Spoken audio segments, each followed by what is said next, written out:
Have we thought about names? Do you want boys or girls? Why did we decide to have kids now? Do you implant like more than one embryo? Will we be moving out of this apartment?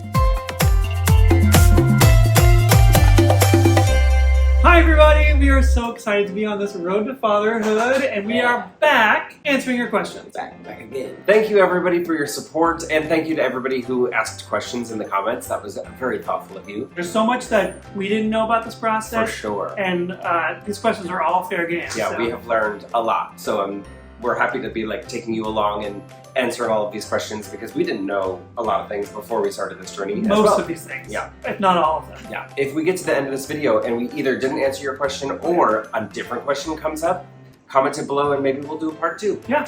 Let's dive right in. First, and one of the most commonly asked questions is, have we thought about names? Someone else asked, at which point in the process do we finally start talking about names? We actually want to ask your help on this. Yeah. We have some names that we are excited about, but if you would take a second, and during this whole video, any names that pop up that you like, or maybe you already have a list of names you want to share, comment them below. Maybe they'll like spark new interest or a new like love in our hearts. But yes, we have thought of names. We haven't like said, okay, this is going to be like baby number 1, this is their name. Baby number 2, this is their name. We're kind of like, these are names that we like, and we'll kind of like see how the cookie crumbles. Little alien baby, name them. Somebody asked, with surrogacy, do you implant like more than one embryo, or do you just plant one? And actually somebody asked us that in person yesterday too. Yeah, yesterday. You implant one embryo for the number of children that you hope to create in that process. Yeah. So if you're like hoping for one baby, you implant one embryo. It's not like just like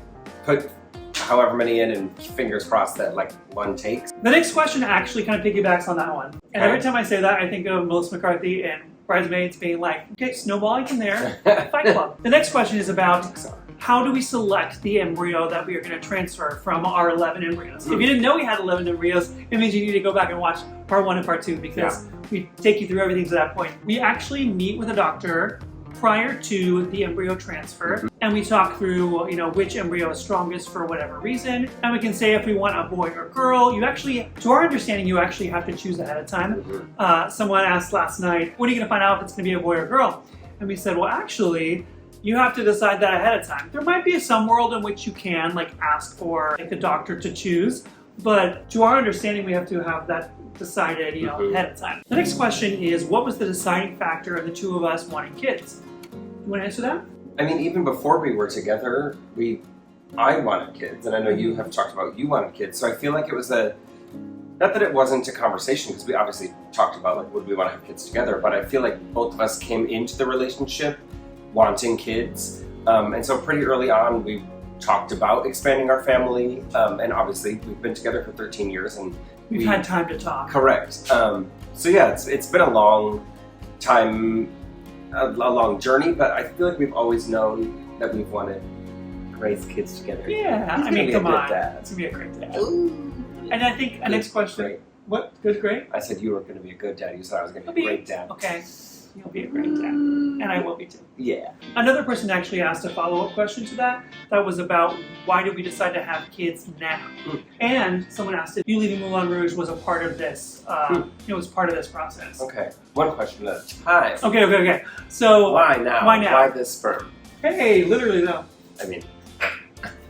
Yeah, I think, you know, we've been together a long time. We've been fortunate enough to like travel the world, sometimes together with, you know, work and on our own. I think a lot of people get married and have that chunk of time to like be together before kids, and we've been fortunate enough to have that time. Yeah. And don't get me wrong, we still have a lot of things we want to accomplish both career-wise and in life, and we're just excited to, you know, do that while we have kids. Yeah. So we really can't wait. So now it's felt like, you know, the right time. Yeah. And regarding leaving Moulin Rouge, it was definitely a factor. When Chris left Hamilton, it was like to be in New York and to be together and to kind of just like start the process of having kids. Right. Yeah, when I left the show, one, I was ready to leave the show mentally and physically. But I also was like, okay, we want to take a little bit of time so that we know that we've done kind of like everything that we want to on our list of things that we want to do with just the two of us. Really just like, we want to go to London, we want to go to Disneyland Paris. That's going to be easier with two people than it is with kids. So we were like, we want to do these things and like let's take a chapter of our lives where it's just the two of us before chaos begins and we have a little one running around or little ones running around. Yeah, crazy. Yeah, good answer. Good answer. Thanks. We were asked if we're going to post a link online to a registry for our baby. So Oh my gosh. that's so thoughtful and sweet of you all, Truly. first and foremost. And if we do that, it would be in like the coming weeks after we share that we're pregnant, because our apartment is small. So we will have to eventually get a lot of baby stuff ready. But I love that. we already have some very, very sweet gifts that have been sent our way from you all via our PO box, and we have them already saved. We got sent a like a little Mickey Mouse tub from where was it from? Hungry. Hungary, yeah, it was from our town, Hungary, and we've had to expand into multiple boxes. That, and there's another box, So we're already starting to get baby stuff together. So if you want to send some stuff our way, we're not going to say no. But regarding like A registry of like a crib and a formula maker and all Yeah, of that fun things. so we All gotta those fun get that things. list together, and so eventually, yes, we will be. If you are a citizen of the United States and you are of age to vote, Yes. please register to vote. Please. As two queer intended parents, it is scary knowing that one side wants to protect IVF and birth control and our right to be parents, and the other side, according to Project 2025, says that we are unfit to be parents via surrogacy, adoption, anything. So it is really, really imperative that you all register to vote. If you think of families like ours and the millions of others like us that are wanting to be parents. So thank you so much for thinking of us. Thank you for registering to vote, and thank you for voting blue. And we are so excited to have kids and to be parents and to be able to raise our kids. So yeah, you're on Broadway. Broadway votes. You vote. When we have kids, will we be moving out of this apartment? / will we be leaving the city, especially when the kids are older? Should I stay or should I go? Don't. To answer the first question, we plan to have our first baby in this apartment, which is crazy. That's so crazy. Like, That it's happening is. soon. I mean, we're definitely going to need more space when we Yes. have a kid. Yeah, Like, so I don't think we'll stay in this apartment since it's a one-bedroom. Furthermore, do we plan on, moving out of the city when we have multiple kids? We don't plan on like leaving the city altogether. I mean, we could live in Connecticut, Jersey, but somewhere nearby the city where the kids could have like a backyard or something. But we'd still be able to like create art in New York City. For right now, we plan on being close to the city, but I mean, who knows when we have 17 kids and we're like cheaper by the dozen, maybe we'll need a house in Jersey. Next question is, what did you think your biggest hurdle was going to be? Yeah, it's a great question because there are so many potential hurdles in for any couple that are trying to become parents, whether it's through adoption, whether it's conceiving naturally or whatever. In the egg donor selection process with a same-sex couple and an egg donor. So if we say we like this egg donor along the way, they have to test me for like 580 different medical conditions I could be a carrier for against her results. If we were carriers for the same things, or you'd be carriers for the same things, we couldn't match. So the fact that we matched with our first egg donor, the egg donor we really, really wanted, Our is a number one miracle, choice. right? We have other friends who have gone through this process and they have not struggled, but it's been, A longer process. longer process. More We're trying to challenging. find somebody that matched. Our surrogate that we matched with, who we adore, she was in the process of being matched with a couple beforehand, and it didn't work out. We're just lucky that we matched with our first surrogate and our first egg donor. Truly. That's such a gift. As well as I would say financially, it is such a big commitment. We've had a lot of questions about the cost of it all, but just truthfully, like, it is such a big financial commitment. Whether you're going through adoption, which is not cheap, or surrogacy, which is definitely more expensive, and has a lot more like not hidden costs, but pop-up costs. Sometimes things can just, unexpected medical things that add up, right? Thankfully, like we said, we've both known that we want to do this for quite some time, and we've wanted to expand our family for a long time. So we have been saving for a while, but it is a very, very, it's an expensive process. We've never gone through a process like this. Sugarcoat that. It is a lot. It's digging into that savings account. For sure. But it'll be worth it when we have kids running around and we get Absolutely, to like, absolutely. And the third one, just being time, to think about like the time frame of day one to like bringing a baby home. So I would say those were like three kind of things that were like daunting. I don't know if they were hurdles, but so didn't really answer your question. But The next question is about the budget and if we had to pay for everything up front. The answer is no.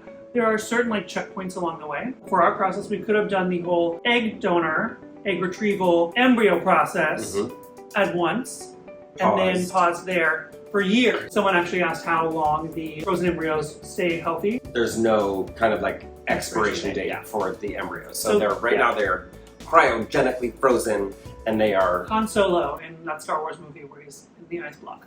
Is that a thing? So technically you could go through that process, freeze them, move on, continue working, save money, maybe get married, find a partner, whatever, and then come back to it. We did decide to pour all the gas in the fire at once. Go with the process because we're ready to be dads. Yeah. So we were thankful to be in a financial situation where we could do that. And we have not always been there. There have been, some unexpected curveballs along the way. But we have been really fortunate to be able to save. And since money has come our way, to put it aside for that. But yeah, we're not going to hide from the fact that it is a big financial commitment. Next question is kind of a fun one. Did either the egg donor or the surrogate know of us or know about us before the process? I don't think they did. If they did, they haven't said anything. Both the first times we met them was on Zoom, and it was just a cold interview. I don't know. Because they didn't have our contact information up first. Until we were legally and medically cleared with them, we didn't exchange contact information. It was all via our agency. But there are situations, I'm sure, where queer couples like us do go to somebody they know and ask them to be a donor or to be a surrogate. But for us, they were strangers, and now they're going to be like family, which is pretty cool. They are like family already. Yeah, they're so sweet. Next question is, do you know how many kids you want to have? We've talked about it, but I mean, we're also kind of open to rolling with the punches. Yeah. We've talked about having 3 kids. Who knows what the cards have in store for us. So as of right now, we hope for 3 kids in the future at some point. That's the current plan. We'll see after we have 1 how many more we can handle. But they do say 3 is a magic number, so we'll see. Are we 1, 2, and then 3? Oh gosh, they didn't really go into detail, did they? This question is, checking my notes. Oh, yeah, this question is, do we plan on doing any more egg retrievals with our egg donor? Since we do have 11 healthy and frozen embryos, I don't think we'll need more than that. As of right now, there could be, multiple attempts with a surrogate if the embryos don't take. But even then, we have a few extra. We don't plan on having 11 kids. Yeah, we have a few extra along the way. Yeah. So I don't think we'll end up needing to go back to our amazing egg donor Hannah and asking for another retrieval. I think we have enough frozen in case even if we need a couple extra. The last question for now is, do you want boys or girls or both? Yeah, so of our 11 embryos, recapping, 5 of those are my genetics with our egg donor. And I have 2 girls and 3 boys within the embryos. And Clay has 6. And I have 6 boys. So we're having at least 1 boy at some point, I think. Yes. Hopefully. Yeah, the plan is to use some of Clay's embryos and my embryos throughout the process. So we have some biological kids each. Regarding boys or girls, it's a conversation we're keeping private for now. We've had, but that we are literally having daily of what are we gonna do? What do we want to try for? It's a kind of ongoing and unfinished process, and a unique conversation to have because many couples just conceive a kid and they're like, we'll do a gender reveal, find out what it is, and that's what they have. You don't get to choose. Yeah, and in our situation where we have to, it is interesting, so. More on that soon. If you have any questions that we didn't get to today, please comment them below. Or maybe we missed or weren't asked yet. You can be the first person to ask. We really, really appreciate it. And just thank you so much. We really appreciate your attentiveness and your desire to hear more about this process. And we're so happy to, whether you're watching this, when we're posting this live, or you're watching it 5 years from now, it is a process that we are continually learning about, and we are so excited to be on this journey. It's really, really exciting, and it's fun to share with all of you, so we appreciate it all so much. Thanks for watching. We'll see you next time. Bye, everybody. Thank you. Bye.